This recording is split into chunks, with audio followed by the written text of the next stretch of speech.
Okay, so who's going to count me in? 3, 2, 1. Oh, you. What was that about, Rich? That completely put me off. I had Chris counting me down 3, 2, and then I was expecting Chris to say 1, but then you both say it. How am I supposed to follow that? I thought it would be convenient for when we have to mix all the tracks together to hear both mine and Chris's. Well, then pre-warn me of it. You can't add in a random one in the middle of my queue. Anyway, let's introduce this thing. Okay. 3.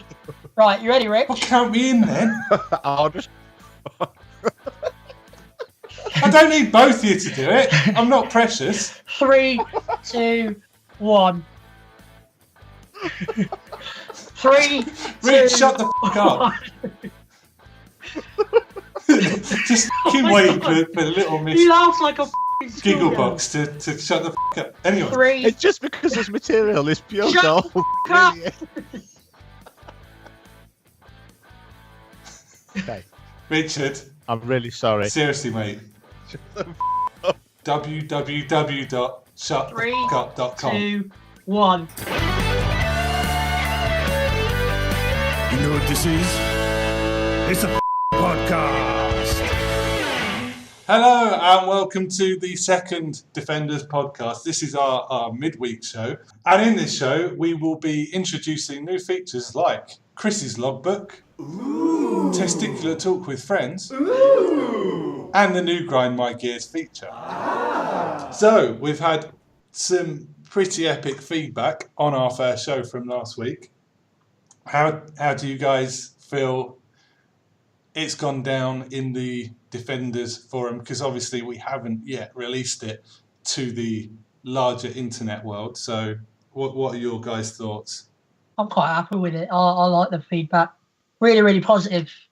Yeah, there's a lot of positive feedback. A lot of people saying really nice things, which I suppose sets us up for downhill, really. That's all it's going to be now, I guess. Yes. Yeah. Do you know what? Someone actually put on there that we've actually started out really, really good, and we've got a lot to do to like keep up with it, which kind of scared me a little bit. Yeah, this is warning to everybody that listens. We have peaked. Yeah. That last week was it. You know, don't expect any better from us from here on. And I think we peaked on this podcast recording just before we started recording.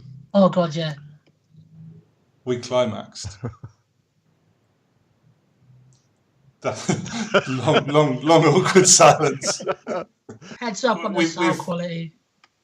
Yeah, we're gonna very quickly talk about the sound quality from last week. It was all Chris's fault, as you can hear from the quality. It was his voice that sounded crap. So obviously it was him. Nothing to do with me forgetting to wear headphones for the entire podcast. But we've addressed that issue. So hopefully Chris is sounding okay now. You know, there's only so much you can do. Oh yeah, you Lessons can't have polish been your learned. head. So we're going to, from here on, attempt a 2 times a week show. One which will be interview format with a guest. The other, we're looking midweek, maybe 30 minutes long, a little bit more PG than the longer of the two. So without further ado, we're going to introduce our first new feature. And this feature is an interesting one. Our dear friend Chris, when he goes to the lavatory, he has these random thoughts that he feels the world needs to hear. So each and every week we're going to run Chris's logbook, and which is comprised of his most important poo thought of the week. So Chris, over to you.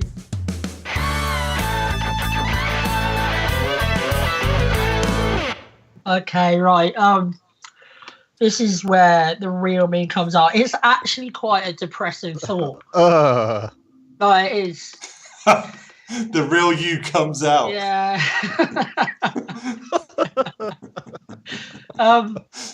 Basically, this is the depressing theory on time and how everything is measured in time, including any products that we buy, the amount. Do you know what I tend to do?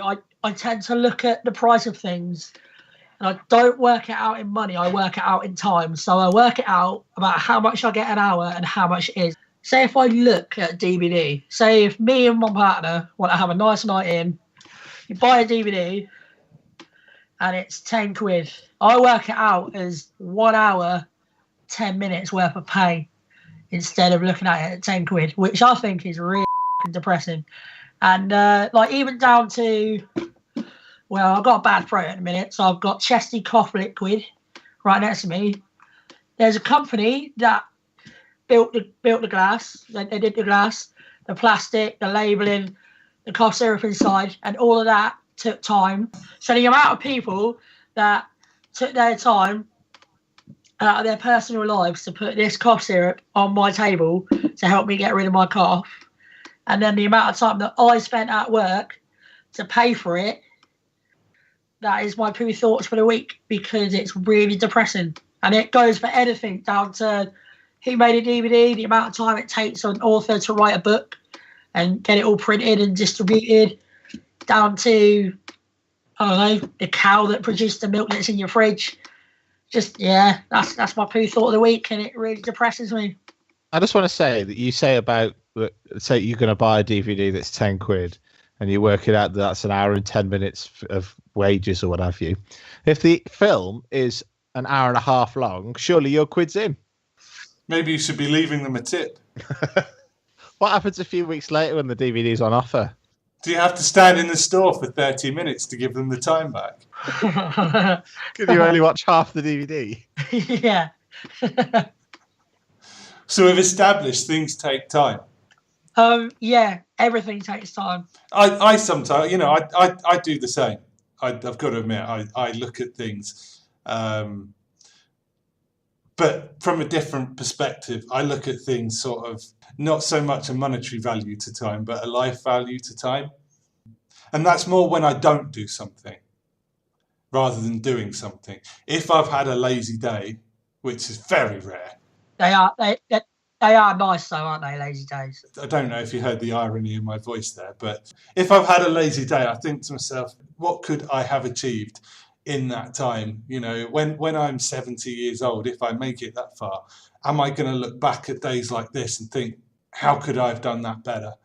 What could I have maybe done for somebody else with that time to improve somebody else's life? What could I have done to positively change my existence, shall we say, or somebody else's? And so that kind of drives me to make sure that I don't have too many of those sort of days. Sometimes I have to, just for recuperation purposes, but You're only human at the end of the day. well, you guys are only human. Yeah, Kev's a robot. I was thinking more superhuman. The best way I've found to rise above that, because I've done that sort of work myself in the past, is to remind yourself that you're working to live, not living to work. Feels like the other way around though, most of the time. Yeah, it does. It does, and that's where you've got to, wake yourself up a bit and remember the job is just a tool. It's a means to an end. Is that the right saying? Yeah, it puts food on the table and puts a roof over our heads. Absolutely, and add value to it by the fact that every hour you work in there, you are putting food on your lad's table and in front, and supporting your family. So the value of it goes up infinitely when you think of it like that. That DVD that you're buying, yeah, okay, you worked for an hour and 10 minutes to buy it, but you're getting an hour and a half's quality time with your missus. Yeah. So all of a sudden, that what Richard was saying, you owe them 20 minutes. You probably owe them on that score. It's probably worth a lot more than that, because it's not just a film that you're getting. You're getting the experience of, cuddling up with your missus on the sofa to watch it. It is depressing to put it into that perspective of how long it takes you to earn that money. But on the other hand, if you hadn't earned that money, then wouldn't be you happening. wouldn't be able Yeah. to watch it. And then what have you then done with that previous hour of time when you could have been earning money? You know. Probably Yeah. probably illegally downloaded it and watched it anyway. Well, there we go. You've just solved your logbook of the week. Just download it.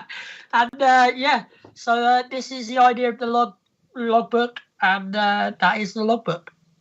Seems like it's going to turn into a group therapy Yeah. session. I was about to say it went into the agony aunt sort of area there.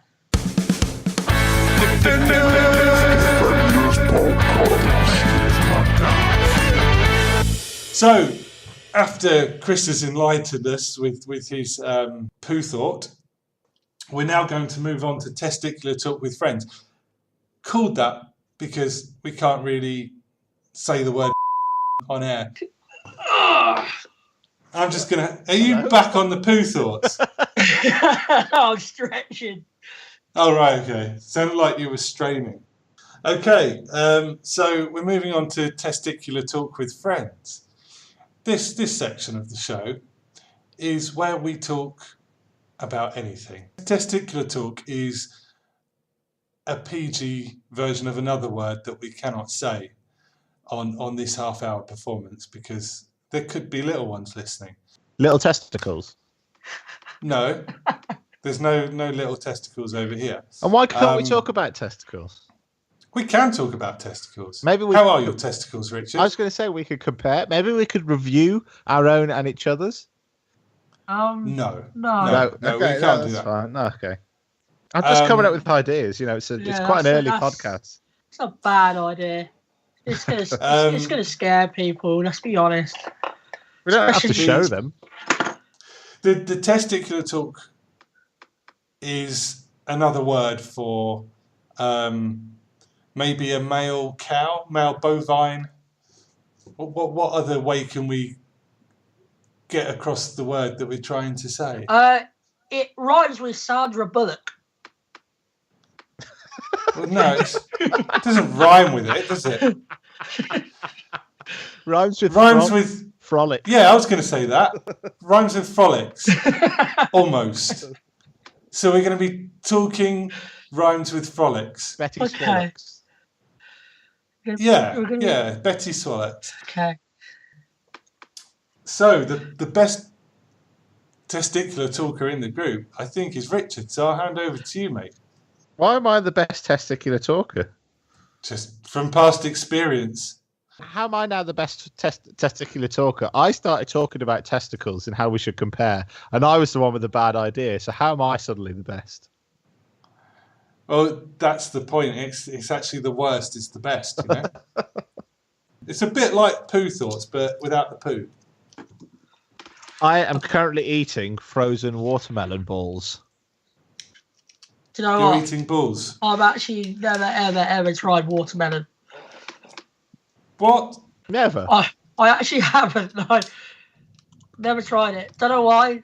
Just never tried it. That's like me not watching Star Wars. Yeah. You've yeah. never watched that's- Star Wars? I've watched the first three. Wait, when you say first three, what ones are you chatting about? One, 2, and 3. Right, is that episode 4, 5, and 6, or 1, 2, and 3? No.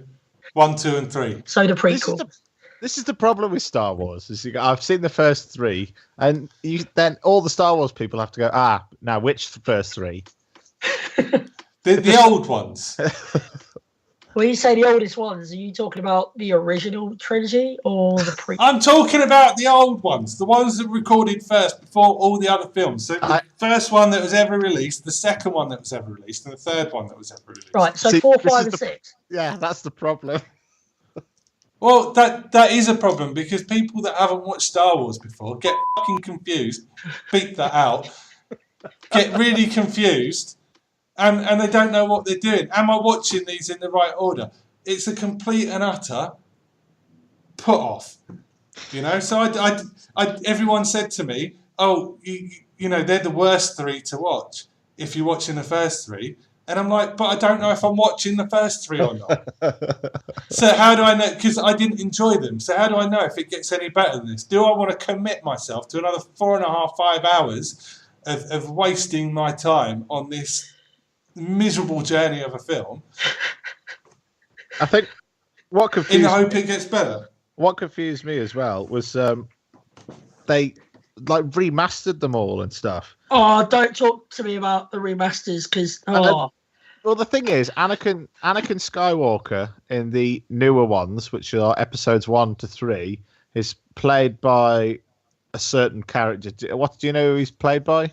well, yeah, in episode 1 you got Jake Lloyd, and then episode 2 and 3 you've got Hayden Christensen. That's it. No. That's the one, Hayden Christensen. I But hate then, him.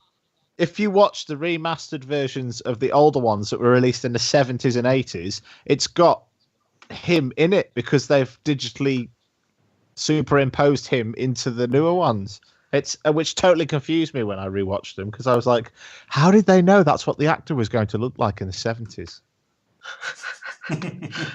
Well, the thing is, yeah, the amount of edits that George Lucas has done, even on the prequels, is stupid. He's like J.K. Rowling, and although I love Harry Potter and the Wizarding World, leave it, let it be.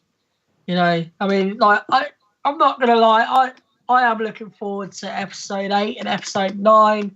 I really enjoyed Rogue One, and I'm looking forward to the Han Solo movie as well.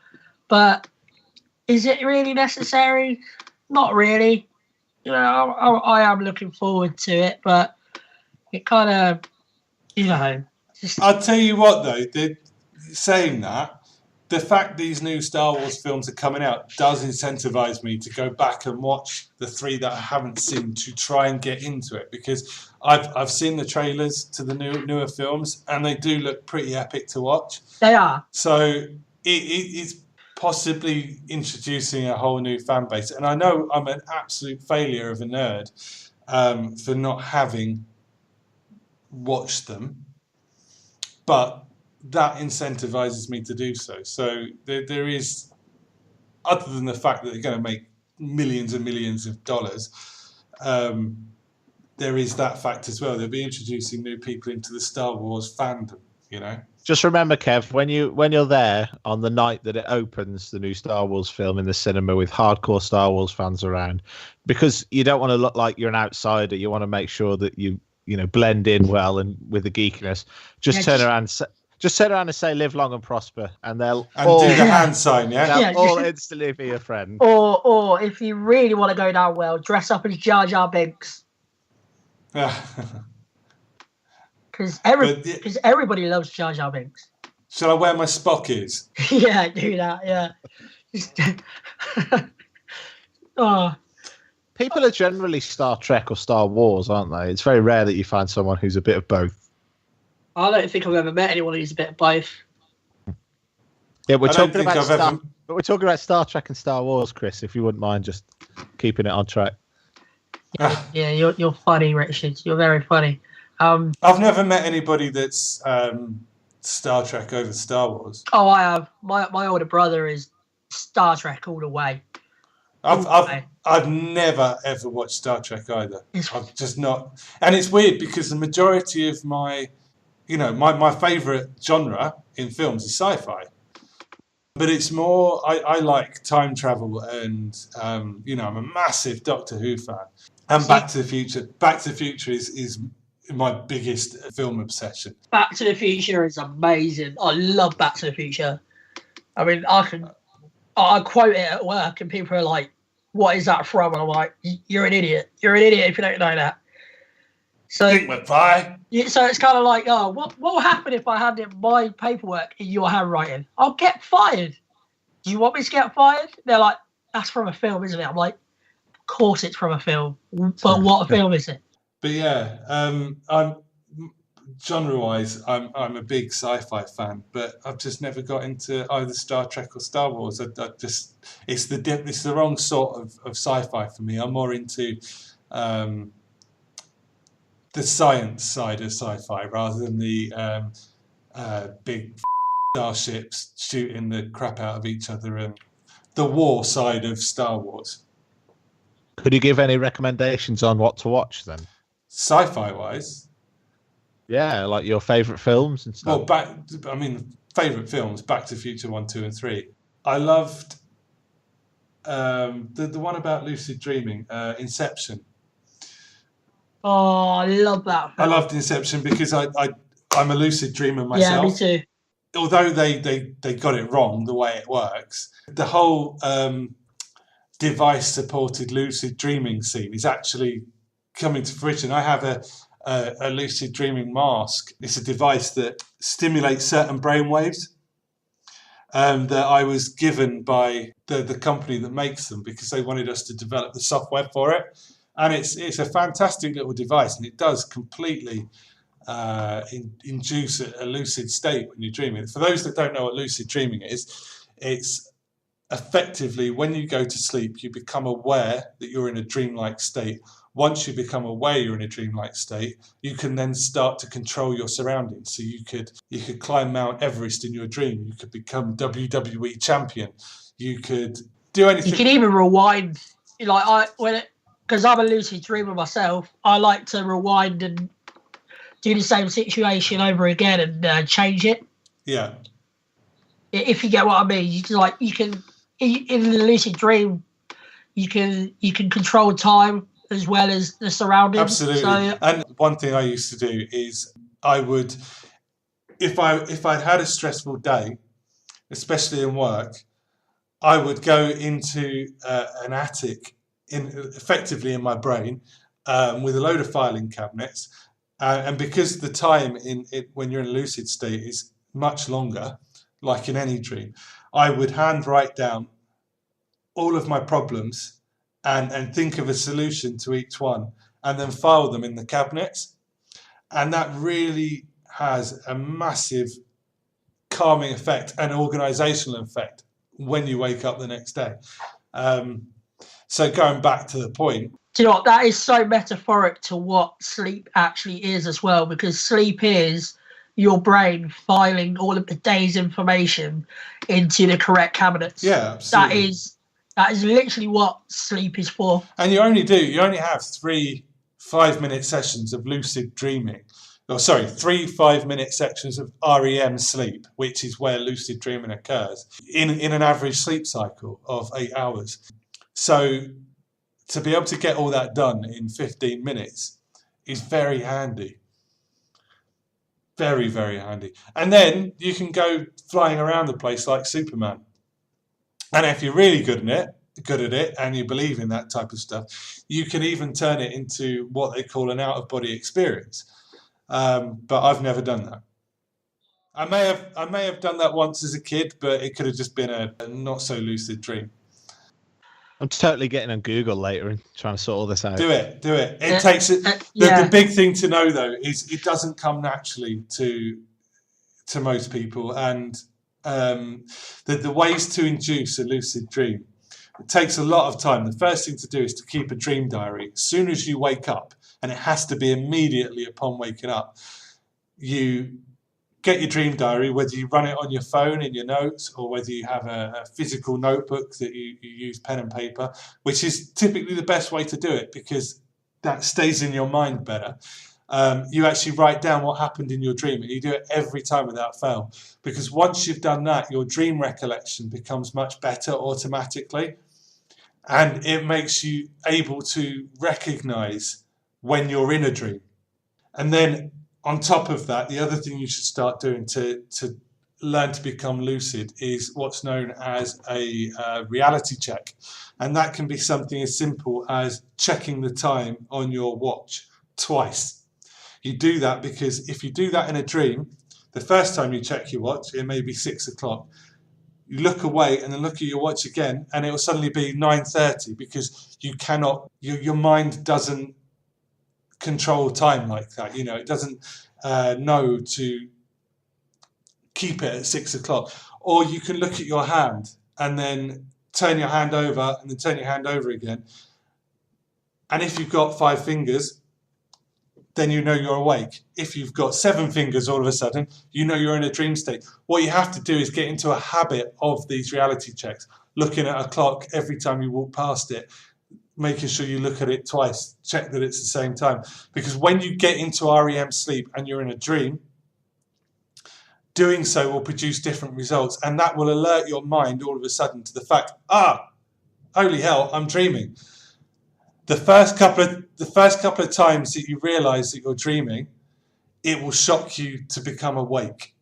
But you have to keep at it, and you have to persevere, because the more you do it, the more your body will get used to it. And when all of a sudden you get to a point where you've reality checked, you realise you're in a dream state, then you're making progress. But this takes 6, maybe 12 months of practice. Oh god, yeah. I mean, do you know what my reality check is? It is in the real world, what is allowed, what isn't allowed, that is happening in the dream world. If you know what I mean. Yeah, it has to be something a little bit more. If that works for you, then fine. But for starters, it has to be something that's a little bit simple. Yeah, simple and blunt than that. So you have to test reality in order to get into a habit of doing so. So when you test reality in a lucid state, it alerts you to the fact that something's wrong. Yeah. Does that make sense, Rich? Yes. Are you lying? Oh god, he's been so quiet during this. I try. Do you know what I'm thinking? Is because it sounds wicked and like it sounds like a dream come true. But I'm just thinking, like, as great as all this is, I find myself at the moment, I can have a good dream at night. And then the next morning, I can't remember what happened. Like, I could turn around to the wife and say, I had a really weird dream last night. And she'll go, oh, what happened? And I'll go, I don't know, but I remember it being weird. And that's pretty much all I have. That's why it's so important to write them down as soon as you wake up. You have to get into a habit of it. Even if you can't remember it, get into your diary and say, could not remember dream. Because then what you're doing is you're creating a habit in your subconscious to write as soon as you wake up. If you don't get into that habit, then when you're in that groggy, just woken up state, you won't immediately lurch for your diary. Getting a dream diary going. If you get into the habit of writing something in there, like cannot remember dream, or now I had a dream but can't remember what it was. Now I had a dream, it was about sheep made out of cheese, but that's as far as I remember. Whatever, as long as you get in a habit of doing it, you will start remembering your dreams a lot more. You mentioned about having 3 5-minute sections of REM sleep where you dream. Am I right in thinking that if you do dream, it's normally when you just go to sleep or when you're about to wake up? No, it's. I mean, the REM sleep is when you dream. Full stop. You don't dream in any other stage of sleep. And that, I think it comes. I think that they're spaced every sort of 2.5 hours, maybe every 2 hours. So it could be even in the deepest sleep. You've got like a. This is the reason they call it a sleep cycle. You've got varying levels of sleep throughout the night.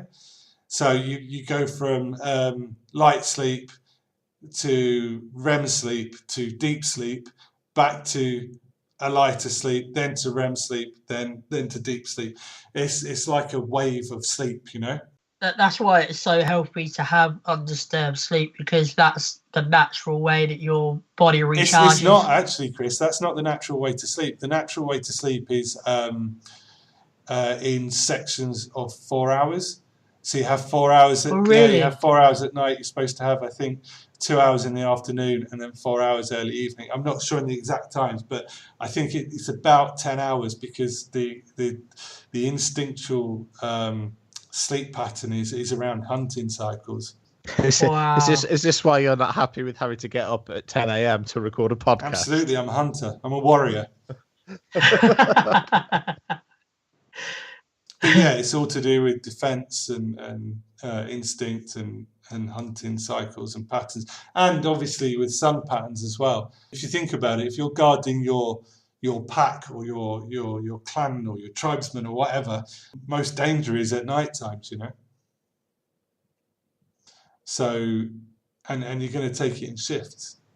Shift work sleeping. Yeah, absolutely. And that's why you have I believe that's why you have the different stages of sleep. So, you can be alert to any dangers. So this goes all the way back to the caveman era. Yeah, it's just as with a lot of things. The only reason we Yeah. grow body hair is because of that. I mean, are you aware the only reason some people's ears can move, some people's can't, is because of, former ability to be able to hear the direction of sound and angle our ears to do so, like a cat does, to hear the direction of any threat. Some people have maintained that. So, Do you know what? This testicular talk with friends has got so deep. yeah, but I just want to sum up what Kevin said in that anyone that can wiggle their ears is a pussy. An under-evolved one as well. Okay, I think we might have to move on to grind my gears. I'm just going to get virtual reality goggles and do it that way. Not the same, buddy.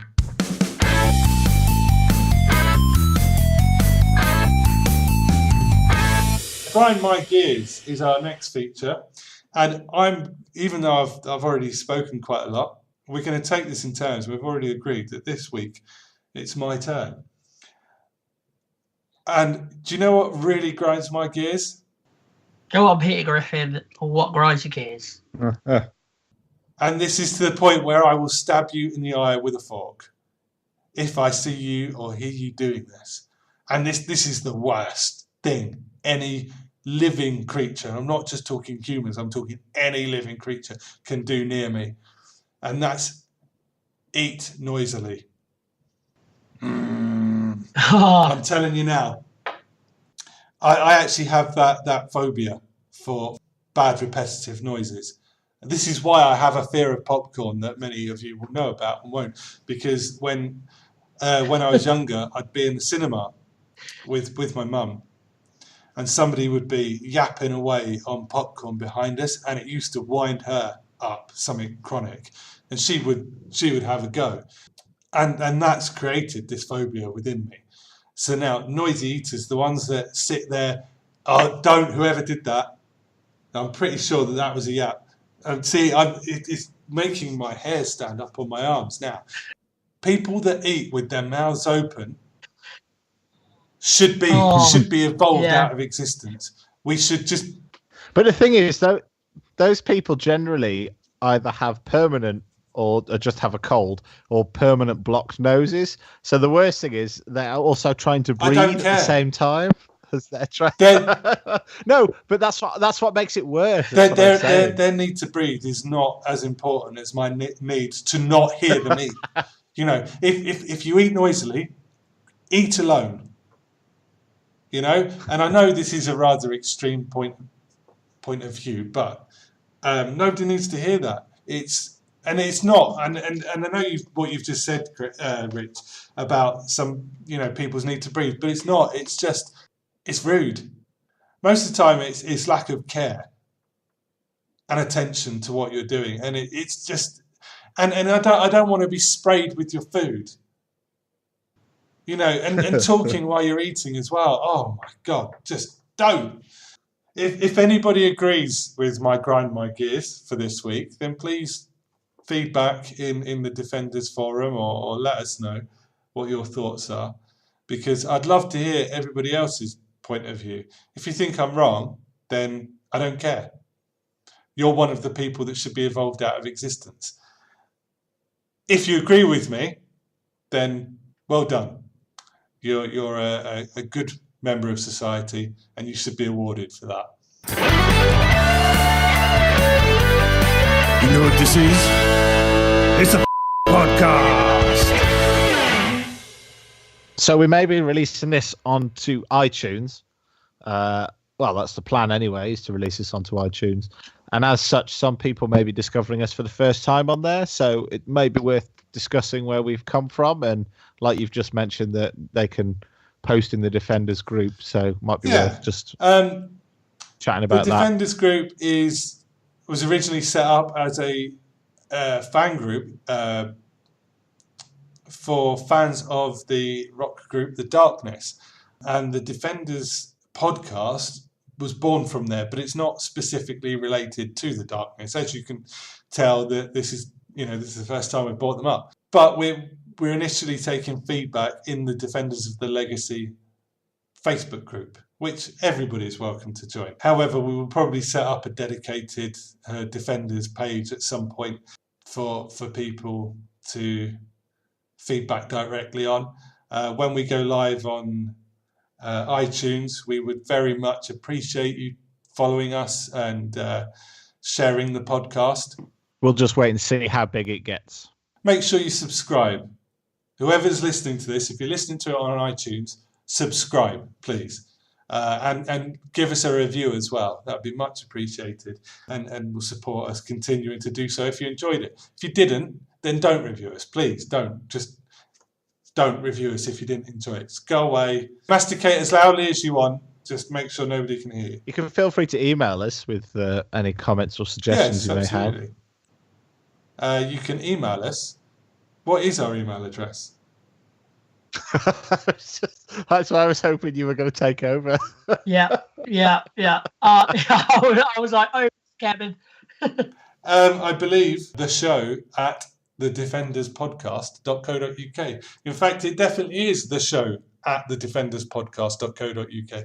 So if you have any thoughts, queries, ideas for features, any questions you want to give us for the weekly quiz, which we're about to do, then feel free to email them to the show at thedefenderspodcast.co.uk. So that's a good segue into our weekly feature of Quiz in My Pants.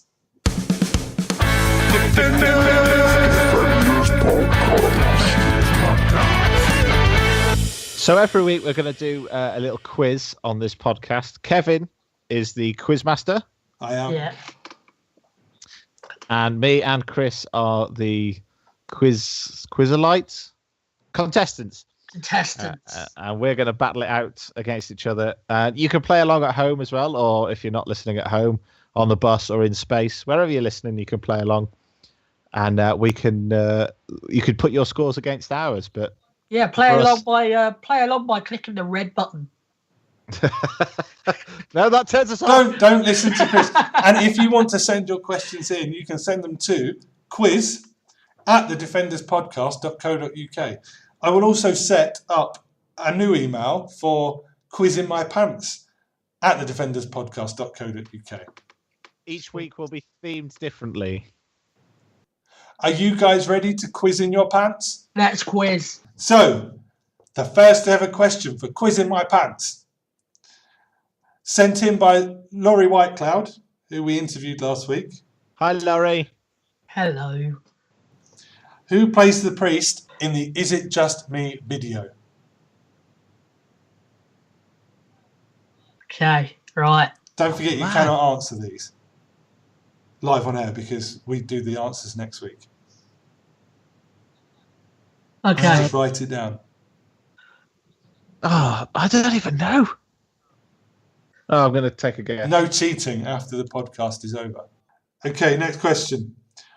What was the catalogue code for the I Believe in a Thing Called Love EP? The first one. This is sent in by Joe Winnard, as are all the subsequent questions. All subsequent questions? Yes. Hi, Joe. Thanks, Joe. I think. Yes, thanks, Joe. See, I've got a copy of this, so I know what it is. Man, I'm totally going to fail now as a fan. You just fail life. Well, yeah, that too. Okay, next question. What models of guitar was Justin's signature Les Paul based on? And a bonus question. How many colours was it made in? Oh. Next question. Hang on. I know I failed that one. I've definitely Colours. failed that one. There was. I will put these questions up somewhere in the Defenders Forum. Cool. Okay, I'm ready. What is the nickname of Frankie's number one bass? I think I've got that one right. No, I haven't. Really? Yeah, I don't really like Frankie very much, to be fair. I don't really follow him that well. I'm more of a Dan kind of guy. Okay, moving on. What is the nickname of Justin's number one weapon of choice? Fuck's sake. PG.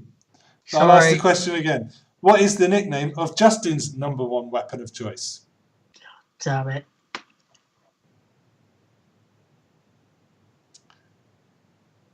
And if you couldn't guess, the next question, what is the nickname of Dan's number one weapon of choice?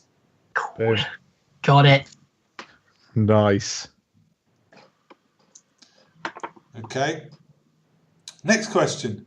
Name all of the producers of all of the Darkness albums. Oh, right.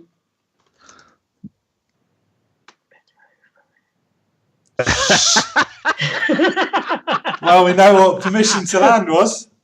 Do you know what? I couldn't remember how his last name was, so cheers for that. Oh, you're welcome. No worries. From the The thing is, sounds, that's all of them. from the sounds of it, Rich, you'd be lucky to remember all the album names. It's getting that way. All right, I've definitely got all of these right, and I know I have. Yeah. Do we get a point each for that one? Yeah. Sweet. Yes. Okay, ready? Yeah. Name Dan's former recording studio.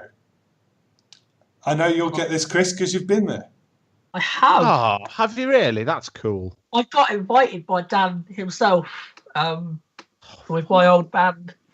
He came and saw us at a Battle of the Bands and decided, because the winning prize was to go to his studio, but he liked us that much that he just invited us anyway. And we didn't win. Hurrah for We- you. Yeah, no, we didn't win, and he was just like, just come anyway. I was like, all right, fine, do it. Bet you were. Yeah, Oh, I bet you were so chilled. It's all right, fine. You were quizzing in your pants. I was, yeah. Well, the thing is with oh no, I'm not going to say it. I'm not going to say it. You ginormous, I'll start again when I said it that bit out. you ginormous load of quiz. Right, I'll mention the story later then. You ginormous quizum. All right, I knew that anyway, but we can cut that bit. It's all right. Cool. Okay, next question. What was the name of the band made up of the Darkness's former techs and roadies? Got it. Boosh. Oh, damn. I have a feeling Rich is going to fail miserably. No, you know what? This rings a bell. I've heard of this. I just can't remember the name. Wasn't Richie Edwards in it? He was, wasn't he? I believe so. Yeah. Oh, they used to open for them, didn't they? I think they opened a couple of times. Or they're mainly there for sound check. It's Yeah. worthwhile mentioning here, Rich, that I am very, very bad with trivia. I am very bad with trivia. So So that's why you're the quiz master then. absolutely, I would have failed miserably if I'd been asked these questions. Oh! Yes, there we go. Yes, What was that?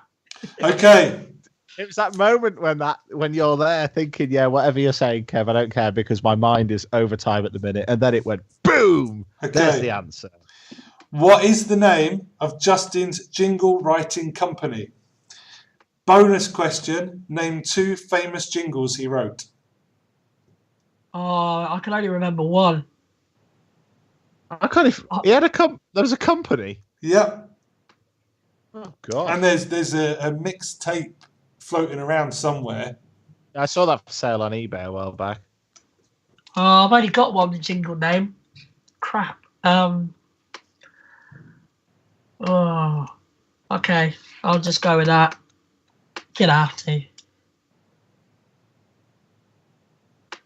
Are we ready? Yeah.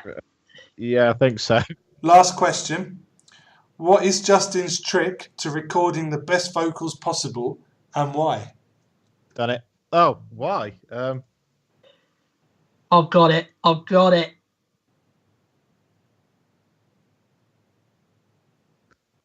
Right, okay. Done. Okay, guys, so that's the quiz done for this week. Feel free to answer and email your questions to quizinmypants@thedefenderspodcast.co.uk to see how you did against Richard and Chris. Next week's Quiz in My Pants subject is going to be Star Wars. So please feel free to email your questions also to quizinmypants@thedefenderspodcast.co.uk.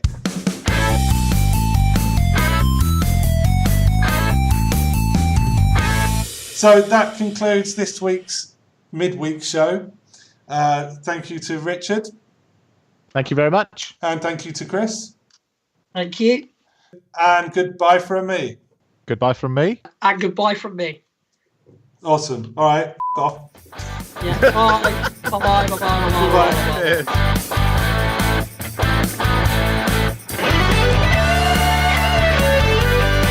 You know what this is? It's a podcast.